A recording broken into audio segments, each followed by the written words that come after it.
permet là, d'établir puis de définir à quoi correspond là, la date meilleure avant.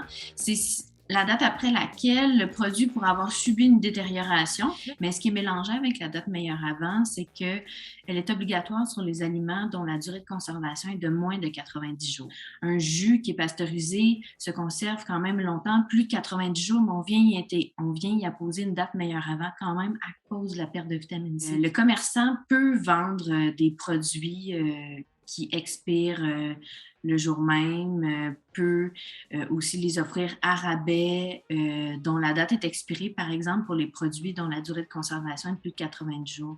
Mais la date meilleure avant, elle correspond seulement lorsque le produit n'est pas encore ouvert. Donc, dès que j'ouvre ma pinte de lait, la date meilleure avant qui est sur ma pinte de lait n'est plus valable. On va distinguer les aliments qui sont durs versus les aliments qui sont mous parce que les aliments qui sont durs, la moisissure va avoir beaucoup de difficultés à se propager à l'intérieur du produit. Donc, par exemple, une carotte, un navet, le MAPAC dit au consommateur qu'il peut retirer la partie qui est moisie ainsi qu'un intervalle de 2,5 cm. Puis nos aliments qui sont mous, ben, par exemple les baies, la salade, malheureusement, des fois, il va falloir jeter là, une grande partie du produit parce que la moisissure, elle se répand très, très facilement dans ces produits-là.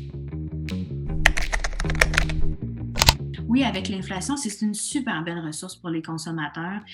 On dit souvent, c'est un privilège de pouvoir choisir ce qu'on mange, mais c'est sûr que ça vient avec une charge mentale supplémentaire parce que quand on va avoir ces produits-là, ben, ils ont une durée de vie plus faible, il faut les transformer rapidement, il faut faire quelque chose avec, alors que des fois, quand on les prend plus frais, nos produits à l'épicerie, on peut les oublier quelques jours dans notre réfrigérateur, mais ces produits-là, on ne pourra pas faire ça, par exemple.